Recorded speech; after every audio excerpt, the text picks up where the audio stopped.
됐는데 네. 구속됐는데 바로 그날 그 다음 날인가 소환하니까 안 나왔어요. 네. 조윤선 장관은 2번 계속 나왔고 그리고 영장 실질 심사하고 그럴 때 스스로 그 방어하면서 울고 그랬다 그러던데 조윤선 장관은. 네네네. 저도 그 보도를 봤습니다. 네. 김기춘 그 비서실장은 특검에 왜 안 나왔죠? 첫날은? 그 조윤선 아직 마음의 준비가 안 됐었나요? 조윤선 장관과 김기춘 실장의 그 위치에 좀 문제가 있지 않나 싶은데요. 조윤선 장관은 김기춘 실장이 시켜서 했다고 하면 되는 거 아니겠습니까? 예. 그러면 김기춘 실장은 자발적으로 한 것인지, 혹은 박 대통령의 지시가 아니었더라도 혹시 박 대통령이 보고한 것은 아닌지, 그 직접 당사자이기 때문에 본인은 그 부분에 대한 해명을 코멘트를 하기가 좀 쉽지 않았을 거로 보여집니다. 예. 네. 알겠습니다. 배 변호사님, 영장 실질 심사 때 그 김기춘 실장이 불법인 줄 몰랐다. 그거 뭐 만들었다는 건 이제 시인하는 건가요? 그 몰랐다고 하는 거 이제 법조인으로서 뭐 이분이 뭐 검찰총장도 하고 법무부 장관도 네. 하고 법에 대해 굉장히 잘 아시는 분이잖아요. 본인도 아실 거예요. 그 변명이 얼마나 하찮은 것인지. 그러니까 무지는 면책 사유가 아니다. 그렇죠. 법률 용어 있잖아요. 무지는 그 면책 사유가 아니라는 거죠. 예. 법을 몰랐다는 주장은. 근데 김기춘 실장도 그렇고 조윤선 장관도 그렇고 다 몰랐다는, 불법인지 몰랐다는 변명을 하고 있거든요. 그거는 이제 자신들이 이제 뭐 나중에 그 실제 형사재판 가서 빠져나가기 위함이다 뭐 이렇게 하는데 그것보다는 제가 봤을 때는요. 김기춘 전 실장도 그렇고 조윤선 전 장관도 그렇고 예상을 못했던 것 같아요. 자기가 구속이 되리라요는. 특히 조윤선 장관 같은 경우에는 그날 이 실질 심사 갈 때도 굉장히 여유가 있었거든요. 예. 그 장관 이런 배지부터 시작해가지고 자신이 현직에서 굉장히 일을 하고 있다는 모습을 보여주기 위해서 판사들이 제일 싫어하는 건데. 제일 싫어하죠. 예. 그리고 변호사도 없이 본인이 변론을 했다는 거 아니겠습니까? 그런 걸 보면은 대비를 안 한 것이 정말 자기가 여태까지 살아오면서 구속이 되리라는 이 실질 심사를 받으면서도 구속이 되리라는 생각은 전혀 못했던 것 같아요. 그러다 보니까 그냥 그런 치밀하게 조윤선 장관 같은 경우에는 치밀하게 그 실질 심사에 대비를 못한 것 같고요. 김기춘 전 실장 같은 경우에는 이분이 유신헌법도 다 만든 그렇죠. 그런 분 아닙니까? 이 법에 대해서는 정통하신 분이기 때문에 설사 구속이 되리라 한다 하더라도 자신은 증거로는 무죄가 될 수 있다. 약간 이런 판단까지는 하고 들어가셔서 지금 나오는 그 수사 기법을 보면은 지금 특검과도 굉장히 신경전을 벌이고 있는 것 같아요. 그래서 첫날, 다음날 안 나갔잖아요. 예. 몸이 아프다는 이유로. 준비가 안 된 건 아닌가요? 그분이 이 정도 예상을 못 하진 않았을 것 같아요. 그분이 그 예전에 그 간첩 사건이라든지 뭐 이런 부분도 다 이렇게 만들어내고 했던 분 아닌가요? 이게 핸들링이 가능한, 법에 대해서 핸들링이 가능한 분이기 때문에 예. 자기가 구속이 된 시점부터는 분명히 이런 좀 대비를 하고 있었을 것이고 자기가 특검에 가서 특검에 있는 뭐 박영수 특검도 그렇지만 다 자기들 밑에 있던 수사도 다 자기보다 못한다고 생각을 하기 때문에 분명히 이게 지금 머리 싸움을 하고 있다. 좀 이렇게 보입니다. 알겠습니다. 자, 이렇게 하고 이제 영장이 청구가 돼서 이제 영장 발부가 됐고, 결국 구치소 수감됐는데 이제 재밌는 얘기들이 많이 나와요. 그렇죠. 구치소 수감하면서, 그거는 웬만한 평론가들이 못합니다. 이렇게 빵제비. 감옥 살아본 사람. 너무 오래됐어요. 30년이나 됐어요. 예. 근데, 아이러니컬하게, 지금 구치소 모든 인권이 많이 좋아진 게 98년 김대중 대통령이 그렇죠. 당선이 돼서 예, 예. 당신께서 직접 한 7년 정도의 감옥을 살아본 경험에 근거해서 결국 구치소나 교도소에도 인권이 있어야 된다. 그러면서 그때 많은 게 바뀌었거든요. 그렇습니다. 예. 그리고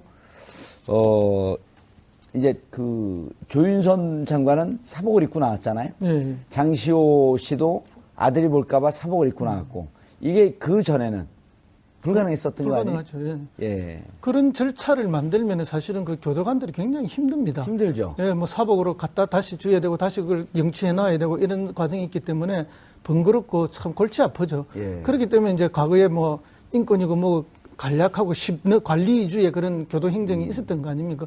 뭐 오로지 이제 그 제공하는 제수복을 입어야 되고 그때 저희들은 운동화도 없었어요. 그냥 고무신이었죠. 지급되는 고무신만. 예, 흰색, 검은색. 예. 예. 지금 이제 운동화에 끈이 없게 하는 거는 이제 그 끈으로 이제 스스로 목숨을 끊는 그런. 이른바 이제 요즘 운동화는 찍찍이 운동화죠. 예, 그런 것들 때문에 이제 끈 없는 걸 쓰고 하는데 그때는 뭐 전부 마룻바닥이었어요. 그러니까 예를 들면 부산구치소 같은 경우에는 뭐 0.94편, 대구구치소 같은 경우에 감옥 얘기 0.9편도 나오니까 안 참 돼요. 신나서 계속 말씀을 하시는데. 근데 오늘 발표 보니까 뭐 서울구치소는 그래도 1.02평인가 한 평이 넘더라고요. 예. 어쨌든 그런 좁은 공간들이고 그때는 뭐 다 푸세식 화장실인데 지금은 어떻게 되는지 모르겠는데 겨울 되면은 이제 저도 막 얘기하고 싶어 죽겠어요. 창에 이제 창문이 없고 쇠창살만 있잖아요. 그리고 네. 바깥 바람이 그대로 소통되고 있기 때문에 이런 날씨면 이제 방 안에 그 주전자에 뜨는 물들이 꽝꽝 얼죠. 맞습니다. 근데 이제 페트병을 안고 잤다 따뜻한 물 그거는 이제 대단히 마음씨 좋은 교도관을 만난. 예. 근데 이제 교도관들이 이제 오후 6시나 7시 이후가 되면 이 상급자들이 다 퇴근해버리고 없고 그 사동은 자기가 전적으로 혼자 관리하고 있기 때문에 조금 마음씨 좋은 사람들, 학생들 또 정치범들한테 그런 따뜻함을 해줬던 교도관들도 많이 있죠. 아주 뭐 독한 그런 교도관을 빼고는 이제 그런 혜택을 받는데 지금은 거기다가 뭐 히터를 깔았다니까 거의 호텔이 된 거 아니에요. 예. 그리고 뭐 시타는 이렇습니다. 하루 종일 깔아주는 게 아니고 그 밤 시간에만. 예, 밤 시간에 추운 심야 시간. 전략 예. 싼 걸 이용해서 그렇죠. 예. 12시부터 6시까지. 그럼 이제 담요 쫙 덮어놓으면 따뜻합니다, 하루 종일. 예, 그때는 이제 뭐 마루에 담요 한 장 깔고 그 여기 법무부 간인 찍힌 그 담요 있죠. 파란 담요. 배승희 변호사님도 변호사지만 몰라요, 이런 거. 아세요? 저는 이제 재소자들만 보기 때문에 예. 실제 상황은 경험을 못 해봐서 예. 경험하고 싶지도 않고. 구치소 사동이 그 고층이 아니고 뭐 2층 정도니까 1층, 2층이잖아요. 1층에 있는 사람 여름 되면 괴롭죠. 화장실 냄새가 아주 심하니까. 그만하세요, 이제. 아니, 여기서 이제 지금 수의를 입고 나오지 않고 네. 사복을 입고 나오는 건 이제 우리가 사실은 이런 건 알아야 되거든요. 그렇죠. 혹시 사람들이 살다가 실수해서 들어가도 대법원 확정 판결 나기 전까지는 무죄 추정의 원칙이기 그렇습니다. 때문에 그때 죄가 있는 거 피고가 된 거거든요.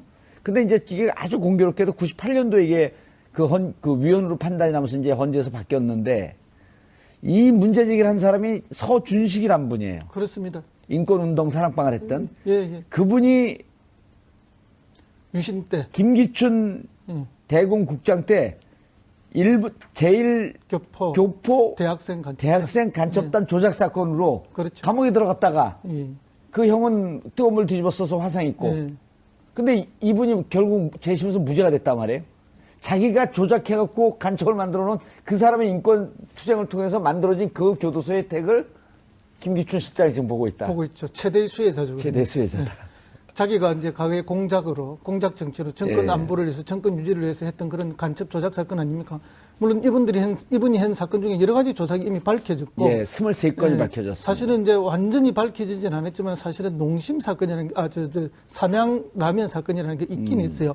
뭐 그건 구체적 증거가 없어서 제가 말씀 못 드리는데 주장은 여러 개가 있죠. 그 삼양 늘 1등을 달리던 삼양이 우지파동으로 2등이 돼버리고 농심이 이제 영원한 1등을 하고 있는데 그때 이제 검찰총장을 김기춘 씨가 했고 그리고 그 사건이 끝난 이후에 그때 이제 구속됐던 6명의 그 직원들이 삼양사 직원들이 전원 무죄로 대법원에서 판결이 났어요. 그래서 나왔는데 그 이후에 이제 공직에서 물러난 김기춘 전 비서실장이 그 농심에 경쟁사였던 농심에 법률 고문으로 늘어가 있었던 거죠.